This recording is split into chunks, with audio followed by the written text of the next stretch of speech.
Ini untuk parking tiarek. Parking untuk tiarek. Untuk rider. Ni aku bagi jalan mudah sikit Sebab tak semua orang tahu parking tiarek ni. Sebab dia pening. Aku masuk sini first pun pening. Tapi dulu tak silap aku bawa flyover tu bawa tempatan yang parking dia dekat tiarek ni. Tiarek dia parking macam ni kau ikut je jalan. Dia nampak sulit sikit agak sukar sikit nak cari parking dia. Tak silap aku kena bayar ni parking dia ni. Dia ada berapa jam? Biasa 1 jam ke 2 jam Kalau dapat kedai sidai kau naya lah kau. Parking untuk tiarek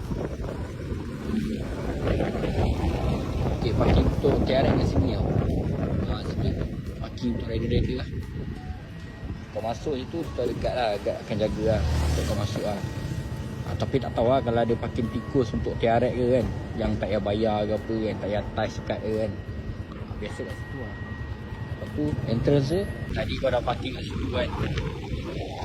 Kau jalan tengah ni sikit, entrance dia kat sini. Entrance besar. Tak ada hal lah. Cuma kau nak cari kedai tu yang kau agak cakap apa, pening biasa kalau baru first time masuk ke kan.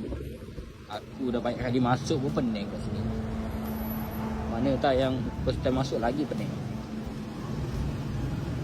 Mana nak hantar apa nama ni, full locker dekat tiarek sini aku juga kurang Sebab biasa map dia akan terus dekat sini tapi ada yang tak tahu ada yang tak tahu jalan bawah ni yang pening ada yang pergi naik office kat atas padahal office kat atas tak boleh naik pun.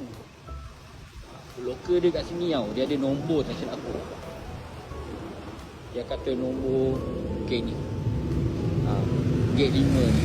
Kau masuk gate 5 ni, dekat dalam dia ada parking Tapi kau cari dia tu locker dia ada dekat dalam.